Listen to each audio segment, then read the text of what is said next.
my name is Clayton, and welcome to episode 115 of the Watch Dog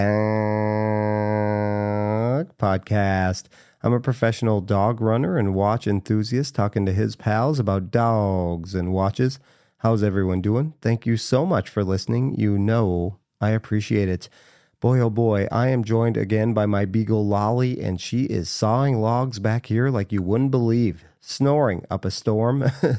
Last week after I mentioned her snoring, my friend Jeremy reached out and said, hey, fun fact. Did you know that the creator of the CPAP machine originally invented it for his dog to cure his dog of snoring?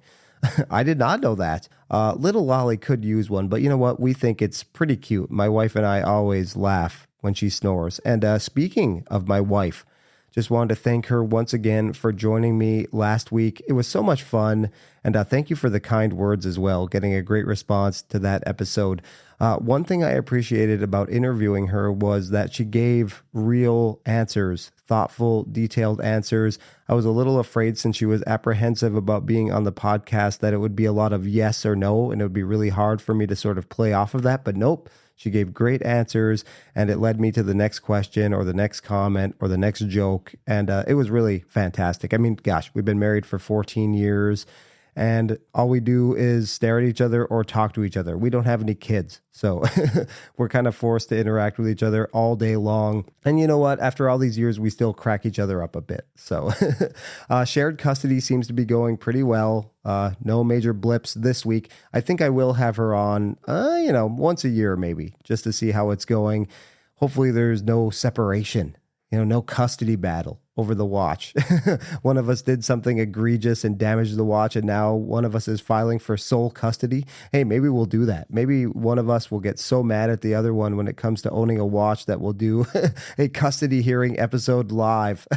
Oh man, all right. I gotta stop. But anyway, yes, thank you, Marissa, Mrs. Watchdog. It was so fun having you on. Okay, so I think I've talked about this on the podcast before. I know I recently discussed it on an episode of Watch Soup, the show I co-host with Bobby Legs on his YouTube channel, where we discussed that week's watch videos. We recently talked about a Watches of Espionage video discussing double wristing in the military, and I said, yes, I'm a proud double wrister, have been for a long time. I always have a mechanical or quartz watch on my left and a Garmin on my right. I am obsessed with daily step goals. My daily step goal is 25,000 steps. I hit that 5 to 6 days per week, I would say. Always monitor my heart rate, my sleep. I am a runner. I pace marathons and half marathons, so a Garmin is crucial for that as well. And I don't care how it looks. I know double wristing is dorky. I get asked about it all the time. Oh, you're wearing 2 watches, huh? Yes, I am. Who cares? Also, for work, I love the text notifications. That's really the only notification I have on the Garmin. I get text messages all day long from people about their dogs. I text people that I'm on my way. I'm not always around my phone, but if I'm close enough to my phone, the Garmin will still receive text messages. So that's really helpful in my day-to-day, just in case I don't have my phone on me if I'm to and from a house picking up a dog. So yes, very crucial part of my EDC, I guess you could say. And then a mechanical and quartz watch speaks for itself. I have a watch podcast, so you get it. I love that. Even if I'm wearing a G-Shock on my left, I still have my Garmin on the right. 2 digital watches. Even if I'm wearing an analog watch for work, like my Shinola Lake Superior Monster or my Samurai. And obviously after work, where I always have an analog watch. I wear one of my nice watches after work most days. It's nice to have the counterbalance almost of the digital Garmin. You know what I mean? So yes, I'm a big double wrister, have been for a long time. I love it. However, lately I've developed a pretty nasty rash on my right wrist. Probably for a few different reasons. I wear the Garmin super tight, even tighter than I wear a regular watch. And that's because it's huge. It's like 52 millimeters in diameter. It's thick. It's made out of titanium, but it's still a chunk of a watch. And I don't apply the same rules to my Garmin as I do, my regular watches, where I don't love the lugs to overhang. I look at this as a fitness tool. I don't really look at it as a stylish watch or something. It's something I have so I can keep tabs on my sleep, my steps, my heart rate, all of that. So the bigger, the better, really. I want it to be a functional tool. So I don't care about that. Second, it has a heart rate monitor. And some people say that can do some damage. People are worried about carcinogens. I don't know. I haven't done enough research on that. I'm not making any claims on that, but I don't know. It makes you worry a little bit, makes you think. And then third, there is nickel in the materials used. Now, the watch is titanium, but it does contain nickel, and I think I may have a nickel allergy. So, and then sweat, it's hot in the summer, so all of these things. And I never take the Garmin off, only to charge it. That's about it. I shower with it. I sleep with it. I do everything with this watch on. So I think all of those factors contributed to a pretty nasty rash underneath the watch on my right wrist, to the point where I couldn't wait to take it off when I got home from work. And I never feel that way. And it was just itchy. It looked bad. It looks like it's scarring, actually. It's terrible. I put up with it a long time before I decided to finally do something about it. So I started thinking, oh boy, I'm tethered to this Garmin. Again, I also like the text notifications for work, but I don't think I can wear it anymore. I don't want to do long-term damage to my wrist. I don't know if I would, but still, I don't want to live with a rash forever. So what are some other options? I'd heard of the smart rings like Oura, Ultrahuman, heard of that for a long time. But again, I am so used to looking at that watch face for all of my data. It's quick. It's easy. I don't need my phone to look at my heart rate real quick or just do a quick check on my steps. How many more steps do I need to reach my goal? On a ring, there isn't that display, obviously, but the trade-off is it's low profile. I don't have to double wrist and look like a geek, which apparently everyone is really concerned about. You wouldn't believe how much I get asked about wearing two watches. Like, why do you care? I'm not doing it for attention. I'm doing it because it works for me. So I don't really care what you think. I'm wondering why you care. But anyway, so yeah, would I like to wear a ring? I don't really love wearing rings. I don't even wear a wedding band most of the time. I'm not a big fan of it. I also have a very active job where I work with my hands a lot, handling dogs. So that's a concern. That's another reason why I never wore like a really nice wedding band to work. I don't want to damage it. And I've tried the silicone wedding bands before, but I don't know, moisture got trapped under there and they made my ring finger funky.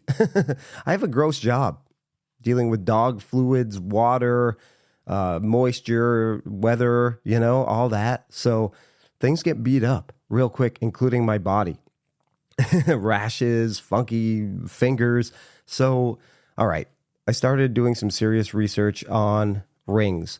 There's the Samsung ring. I am an Android guy, not an Apple guy. I'm an Android guy, so the Samsung ring. But I think it ultimately came down to a final two when I was doing my research. The Oura Ring, Generation 4, and the Ultrahuman Air. So what did I do? Went down the YouTube rabbit hole, just like I do for watches. Basically anything you want to research, there are YouTube videos on it, right? And there are a lot of smart ring reviewers. The Ultrahuman seems to really be popular, and they're about the same price. So if you want to get in on an Oura Ring or a Ultrahuman, they're about $350. The one caveat with Oura is to use the app and everything and use all of the features to its full potential. It's a $5.99 per month subscription on top of paying $350 for the ring. Now, also with Oura, if you want a different color, if you want gold, I think it's plated gold, but it's a gold color, the price jumps up. So it's almost $500 if you want a gold Oura Ring. I think there's some other colors that are about $400. And then the one I bought, which is just the silver, looks like a stainless steel silver ring, was about $350. Ultrahuman has different colors, but they only have one price for them all. No matter which color you get, it's the same, about $350. And the app is really intuitive, I think. It gives women updates on their cycles. I'm not going to go into that a lot because I think 0.001% of you are females. I don't know if guys want to hear about menstrual cycles and all that. It'll tell you when you've had too much caffeine, or it'll tell you like a cutoff time to have caffeine. Like maybe you shouldn't have caffeine after this time. Just like Oura, it'll give you a breakdown in sleep. steps, all that. We're going to go into the Oura app here in a little bit. I guess that's a sneak preview on which one I did end up choosing. But yeah, I was hearing all these things about Ultra Human, and it just costs you less, you know? For $350, you get access to the app, you get access to everything. So I started watching videos on the Ultra Human and also reviewers I trust. I watch a lot of videos on Garmin watches because I do love Garmin. And so I follow channels that exclusively cover, these GPS exercise watches from Suunto, Garmin, Samsung, Apple Watch, all of these things. So there's a few guys I trust, and they all love the Ultra Human. But a familiar old chestnut kept creeping in. People who seem to be reviewing the Ultra Human got a ring for free from Ultra Human. Now, I know we are very familiar with this in the watch space. I did not always see the, compensation thing come up, or they have to disclose if they were given compensation for the video, whether it be a free ring or watch or money. Sometimes it did, sometimes it didn't. But it seemed, yes, the people who were saying positive things about the Ultra Human ring were given free rings. And of course, they say, this doesn't cloud my judgment. It has no effect on the content of the video. They have no say. But, same thing for watches. You're a human being. I'm a human being. I get it. If we're given something for free, subconsciously even, we're going to give it a favorable overall spin. I don't think that's true for everybody now. I don't want to lump everybody in that, but if somebody's given a free watch, or ring in this case, I view it with a grain of salt. And I may seek out other opinions. It's more for entertainment than it is for serious purchasing, but I'm looking to buy a $350 ring that's going to replace a Garmin I'm pretty reliant on. So I really wanted the right, correct information. One thing a couple reviewers kept saying about Ultra Human rings was that they just stopped connecting after a while through Bluetooth. They could not get the data to sync up. And it was to the point where they were in contact. They were given the ring, and they were honest about it. They were given the ring, and in some cases, they got another ring, and the same thing happened after a while. They said the service from Ultra Human was great. They were receptive. They wanted to solve the issues, but it kept happening. And a couple reviewers said, you know what, I just ended up sending the ring back or just put it in a drawer because I was fed up that it didn't work. And then you start doing real world research, people who didn't get these for free on forums and in other articles. And it's happening to a lot of people. They will concede that the Oura app is not as good as the Ultra Human app in terms of information. And, ultimately, like I said, Ultra Human is cheaper than Oura. But man, I just didn't want to deal with possible glitches, doing all these firmware updates, and it's still not working. I just don't have that much time of the day. With Oura Ring, I barely heard any of that. So again, take it all with a grain of salt. But from the research I did in the forums and YouTube videos, it just seemed like though they're a little more expensive, Oura was the way to go because everything was just solid. Buy once, cry once, as they say, right? Maybe I'm paying a little more with the $5.99 per month subscription fee. Again, I know I mentioned it last week, subscription overload. I have it, that's for sure. But at the end of the day, yeah, buy once, cry once. So I did go for the Oura Ring Generation 4. And again, before I continue, I bought this with my own money. This is not sponsored content in any way. I'll post a link to it in Amazon, and I don't have affiliate links, nothing like that. I am not profiting off of this, just an honest product review, because I know some of you who wear mechanical and quartz watches are not interested in smartwatches whatsoever. We're already addicted to our phones, right? So they don't want that extra connectivity. I'm already connected to my phone 24/7. I don't want a watch that even amplifies it even more, right? But I think people wouldn't mind wearing a ring because it is, as we get older especially, and I know a lot of my listeners are, approaching middle age, late 30s, 40s, 50s. We have to keep tabs on that stuff. Monitor our heart rates. And I'll get into what the app does. It does a lot. It tells you a lot of useful information. We may not be aware that our sleeping habits are lousy. Something like this can put it in perspective like, oh, you know what? I'm only getting about 4.5 hours of sleep a night. I gotta turn things around here. Sleep is so vital. As we get older, a lot of us have high stress jobs and we need to be rested. We have young kids, we have jobs, we have really busy lives. Getting a good night's sleep is just a secret weapon against all that stuff. So yes, I am not sponsored in any way, but I just wanted to give you a quick review of the Oura Ring 4 since I've been using it for a couple weeks now. I really didn't plan on doing a whole episode about this, but I think that's what it's going to be. I think it's a great alternative for people who love mechanical and quartz watches but don't want to wear a smartwatch. Hate all the notifications, hate all of that. I think if you want the health data that something like the Oura Ring gives, it's a great alternative to the constantly connected smartwatches that you have to charge every day. We're going to get to all of that though. And also I would add, before getting started here, do your own research. Maybe the Ultra Human is what's best for you versus the Oura.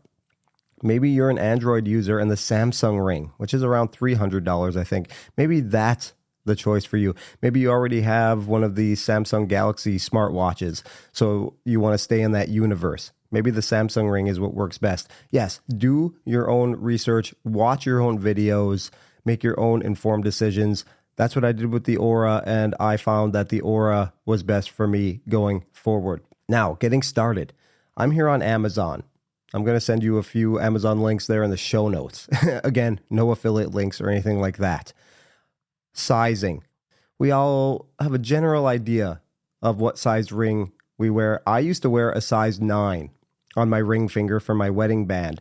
They recommend that you wear the smart ring on your index finger. You can really wear it on any finger that you want, but they recommend the index finger. So a smart thing that you should do that I definitely did not do is buy the Oura Ring 4 sizing kit. You can get it on Amazon. I happen to live near an Amazon distribution center, so a lot of my Amazon purchases are just super fast. If I wanted to buy a ring sizing kit right now, it's 7:52 in the morning. I could order it, and it would be here between 10 a.m. and 3 a.m. today if I had $25 worth of qualifying purchases. So yes, I could theoretically have my ring sizing kit in a few hours, and then it just comes with some rubber rings, it looks like, and then you can decide which ring fit is best for you. Also, I didn't want to wear it on my dominant hand. I wanted to keep it on my left hand. My right pointer finger, index finger, is much fatter than my left. So I did the stupid thing and just guesstimated. I didn't go through the whole ring sizing kit thing. It's easy enough to return Amazon purchases. So I ordered a size 12. And you know what? It was a little tight still for my chubby index finger on my right hand, and it was a little big for the index finger on my left hand.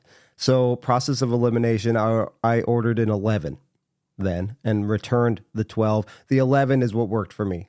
I wear it on my index finger. I went with the silver. Now, it's a shiny silver. It's like buying a polished stainless steel watch, really. And then there's some other colors as well. We can go through them here. There's gold, which I said is $499. Black, which is $349. Brushed silver, you pay $399 for the brushed silver. There's rose gold. That's also $499. I went with the silver. Basically looks like a stainless steel watch, $349. It's already scratched to hell because, like I said, I have an active job. I work with my hands a lot. It's not going to look pretty. Don't worry about that. It's not very noticeable. I mean, I don't know. It blends right in. I didn't really care about that. So that's the one I went to. It came in a day, I believe. It's a little chunkier than a normal ring, but after a while, I'm not used to wearing a ring. If you're used to wearing like a wedding ring, maybe you wear a wedding ring on your left hand, so you'll put this on your right index finger. I think whichever hand is fine. You could switch up hands. You know, just like our wrists sort of fluctuate with swelling up and thinning out a little bit during the day, depending on temperature, how much salt we've had. The same thing happens with fingers. Sometimes this ring is really tight, and other times, like right now, it slides on and off, no problem. You want it to be a little tighter so you can get an accurate heart rate reading, just like the Garmin watch as well. You wear them as tight as you can so you can get more accurate health readings. 11 is what worked for me, and like I said, you can pick color. There's a stealth one here that's $399. And then, yes, the sizing kit. I would recommend the sizing kit if you don't wear rings and you don't have a general idea of what size ring you take. Just, there's no rush here. And I also just like to buy things like this on Amazon because if they don't work, I can easily return them. I'm sure buying through Oura, you could return easily as well, but I drive by the Whole Foods every day where I can return things on Amazon, just easier for me. So the first thing you want to do when you get it out of the box is charge it. Many complaints people have about smartwatches, like an Apple Watch, you have to charge the stupid thing every day. How am I supposed to get sleep data with these watches if I have to charge them every day? The Oura Ring, I got 8 days out of it. This is my second charging cycle now. I've only had it for a couple weeks. I got 8 days, basically 8 full days. I charged it on a Tuesday morning and then recharged it on another Tuesday morning. So yeah, and it takes like 45 minutes to charge. And boom, you're done. You're good for the week. Set it and forget it. Really, and they're waterproof. I've showered with it. I've done dishes with it. I do all those things with it. No worries. Seems to be just fine. They're waterproof. I believe you can swim with it. You may want to check the manual, and when you're doing your own research, don't take my word for it, but I'm sure swimming with it. I've showered with it. Yep. Had it in the shower. So no problems whatsoever there. Takes a little bit to charge it, and then you're good to go. Then you set up the app. I'm not going to go through all of that. It's pretty self-explanatory. Now, the app itself, which I really think is phenomenal. Now, I'm used to the Garmin app, which does give you statistics, based on steps, sleep, blood oxygen levels, all those things. But it does not, and I believe you can set the Garmin to do this auto detect activities. I shut that off because I'm doing activities all day long, and it was just a little annoying. I don't mind it so much on the app here for Oura. So let's dive into it. And obviously it connects to your phone via Bluetooth, right? All right, so let's dig into the app here. There's an icon on the top right, and that's your battery. We'll click on that. My battery level right now is 32%. Not too bad. I charged it, like I said, last Tuesday morning. It's Sunday morning. So, hey, I'll probably charge it later today. It'll take me a half an hour, and then I'll be all set for the week. You can also put it in airplane mode for when you're flying, which is also helpful. We'll click out of that, and then there are some scores that you see at the top of the app. Readiness score. My readiness score is 83, which is good. I went hard yesterday and probably didn't get enough sleep. I'll get into sleep data here in a little bit, but it gives you just a breakdown. My resting heart rate is 39 beats per minute. Oh man, that's low. Usually I'm in the 40s. I don't know how accurate this is. And I said the heart rate monitor on the Garmin watch scared me. The Ring has one too. So, I guess I'm not that scared of it because I'm still going with a heart rate monitor on my Ring. But I just didn't like what that whole area was doing to my wrist. So no problems with the Ring so far yet. It goes with your heart rate balance, body temperatures optimal, recovery index optimal, sleep pretty good. Not quite fully optimal, but not too bad, right? So that's pretty good. Sleep balance, previous day activity. It says pay attention. Your level of physical activity yesterday is one of the key contributors to your readiness score. When previous day activity is optimal, you'll know you've balanced your need for activity and rest. So it's telling me I don't have enough rest for all the activity I did yesterday, which is normal. My sleep score last night was an 80. Total sleep time, 6 hours, 22 minutes. That's about all I get. That's actually pretty good for me. You know how I said sleep is vitally important? I try, but it doesn't always come so easily to me. Time in bed, 7 hours, 50 minutes. Sleep efficiency, 81%. You can go through all this yourself if you decide. Again, my resting heart rate when I'm sleeping, 39 beats per minute. Then we'll go to the activity score. Again, it's a little low. Now, I like to set my goal for steps as high as possible. The highest it would let me go on this is 15,000. With Garmin, it was sort of unlimited. I set mine at 25,000 per day. I didn't mind if I didn't get it on the weekends. I actually tried not to get that on the weekends. So far today, though, my goal is 15,000 steps. I have already just pacing around the house. I'm a pacer. 2,175 steps. Now, I found it to be pretty accurate as well. It matches up with what my Garmin said. I know a lot of the videos compared. They would wear an Oura Ring. They would wear the Ultra Human Ring, and they would also wear like a Garmin and an Apple Watch. And, the Ultra Human actually tended to give you less steps than you got or more. It was wildly inaccurate. The Oura seemed to be a little on par with what the Apple Watch was doing, and I found Garmin to be pretty accurate. It actually depends a lot on your arm motions as well. So there's all that. It keeps track of your active hours, your inactive hours, whether you're moving every hour. It'll sometimes give you a reminder. I don't have that problem because I always am moving, but say you sit at a desk for work, which luckily I don't have to do, but I know a lot of people do. Your Ring might give you a nudge, like, isn't it time you get moving? Maybe just walk around a little bit. Maybe you can talk on the phone and pace around your house like I do sometimes, right? So my recovery time here, it's telling me is low, which is not shocking. Then it gives you your activity goal. You can set that as calories. I set mine as steps, but if you're looking to drop a few pounds, you can set that as calories. That works for some people. So it tells me my steps, how far I am away from 15,000. Obviously, I'm going to hike with my dogs later and be active. 15,000 steps for me is, child's play. I get that, no problem. Daytime stress. It'll actually, during the week when I am stressed out, like when I'm picking up dogs, I like to stay on schedule and I do a lot of driving, and sometimes with road work, with traffic, school will be getting started now. If you drive for a living or if you drive a lot for work, that stuff is stressful. And so it does pick up my daytime stress, but it says I'm relaxed right now. Take a moment to reflect on how you arrived in this relaxed state. Any insights to consider for the next time you're feeling stress? Yeah, right. I wish I could pinpoint when I'm relaxed because I'm not relaxed very often. Again, right now it's telling me my heart rate is 49 beats per minute, which is great. And then it gives you a timeline. And let's look at yesterday's timeline. I woke up, I only got 5 hours and 14 minutes of sleep. It was a rough night. My dog got me up. She's been not letting me sleep at all, which has been annoying. Yesterday, I went for a 10-mile run. Yesterday morning, 1 hour, 22 minutes, burned 1,014 calories. My average heart rate during that was 146 beats per minute. I wore my Garmin for that as well because, I use it for all the running statistics, making sure my pace and my heart rate and everything is where I want it to be. It also records naps. And some people, when they were viewing the Ultra Human and the Oura, thought that Oura didn't pick up naps, but I've napped a couple times and it picked it up. So 29-minute nap, which said it was great. My heart rate was 64 beats per minute. Sometimes my heart rate has trouble coming down after like a long run. So I napped in the afternoon. It was a few hours after my run, but still.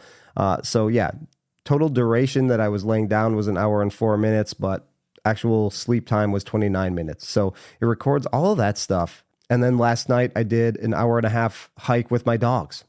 And it picked that up as well. 1 hour and 29 minutes of walking, 388 calories burned. My heart rate got up to 90 beats per minute. And then it took me about 15 minutes to fall asleep. This is all stuff I geek out about. I love this information.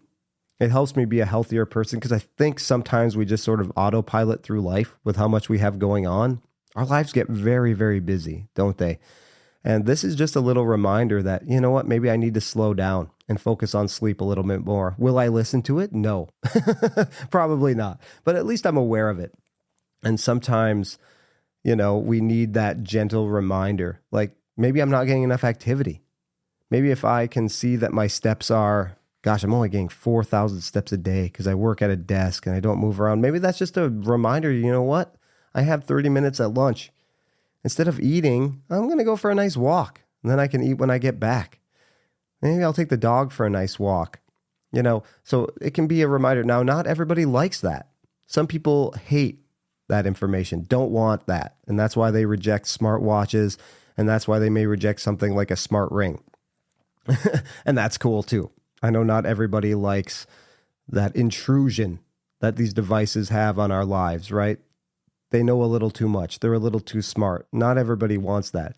I ran a race earlier this year with some younger guys who weren't wearing a smartwatch at all. They wanted freedom from that technology, right? It ended up kind of hurting them because they went out too fast, but I respect that, especially with younger guys. I mean, I'm almost 47, so I feel like I'm way out of touch with guys and gals who are 21, 22 years old. So it was kind of refreshing to see younger people because you just think younger people are so tethered to technology.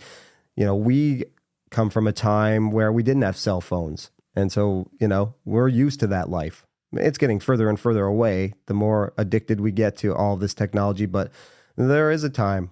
I remember when there was no such thing as email. Having a phone. I remember the iPhone was introduced the weekend of my 10-year high school reunion. So basically, I went, my whole entire 20s without having a smartphone. Now I had a Nokia, those big bricks, I had those phones, but the idea of having a phone as a little mini computer in my pocket, no, most of my 20s. So I was an older guy by the time I got used to smartphones. I love the BlackBerry, and I've always been an Android guy. I've never been an Apple product guy. But so I loved the early versions of the Samsung Galaxy and everything. My point being, I know not everybody wants this information, but why am I talking about it on a watch podcast? Because, I don't know. I care about you guys. And I think, like, for me personally, I value this information and I'm trying to be a healthier person. I exercise a lot, but I don't always drink enough water. And you can put those reminders in too. You can track your food. You can make it a food log for yourself. So you can keep track of hydration and the food you're eating. Sometimes that's what it takes, writing stuff down. You look at your log and like, holy crap, I had pizza 5 days last week. Maybe I need to cut back on that a little bit. Sometimes that's all it takes, just writing stuff down. If you don't want an Oura Ring, maybe just write down what you're eating if you feel like you need to make a change. Change doesn't knock on our door and invite its way into our house. We have to make it happen. And sometimes it's also just maintaining healthy habits. That reaffirmation, like I love the fact that I get a lot of steps every day. I'm lucky enough that I get to do it for my job. I get 35 to 40,000 steps almost every weekday. And, 15 to 20 on the weekends. So I'm very fortunate, but I know not everybody is that fortunate. So whether you think this product is for you, maybe you have been wanting something like this, but a smartwatch is a no-go because you like wearing mechanical watches, you like wearing quartz watches, and you don't want a double wrist, you don't want to do a Schwarzkopf, but you want that health information. Or maybe you don't want to carry your phone around all the time either. There are apps that can track that on your phone. I think a smart ring is a great option. It's not very intrusive. You can wear it on different fingers. I like to wear it on my left hand, my left index finger. I didn't want to wear it on my dominant hand. But maybe I'll switch it up sometimes. So there you go. I know this wasn't traditional watch content and maybe some of you shut it off already, but I think it's important. And yes, no more double wristing for me. I think my double wristing days are over. I will wear my Garmin for races and for my runs for sure, but I'm not going to wear it regularly anymore. The minute I put it on, I get itchy. I will double wrist on occasion, but I think day to day now, the Oura Ring has replaced the Garmin for my fitness tracking. And if you're interested in it, I thought maybe this would be a useful episode. If you just want watch talk, you probably shut it off a long time ago. But I promise, back to regularly scheduled programming next week. My buddy Keith will join us. We have a very fun episode for you. And then September is chock full of guests, a couple familiar voices, and then somebody that you've never heard from before. I'm so excited to talk to this person. That episode will probably be toward the end of the month. They reached out to me on Instagram and thought they might bring a unique perspective to the podcast, and I agree. So I am so excited for that. Please feel free to reach out. You can send me a text message. You can do that through the show notes. You can leave me a message on Instagram. Always check those. And of course, this podcast gets released as a YouTube video as well. So you can comment on that and I will be sure to answer. The episode with my wife actually blew up on YouTube. Not many people know I have a YouTube channel. I only have like 117 subscribers. Most of the episodes only get like 10 to 12 views. Currently, the episode with my wife has 341 views. That's like 50,000 for some channels. For me, that's a lot. So, man, keep it up. I need to have my wife on more often. She is boosting listenership and viewership like you wouldn't believe. But anyway, thank you so much. Thank you for putting up with a kind of non-watch episode this week, something a little different. But anyway, remember, sometimes you're the dog, sometimes you're the hydrant, but hey, at least you're outside. We'll catch you on the next episode of the Watch Dog Podcast. See you later.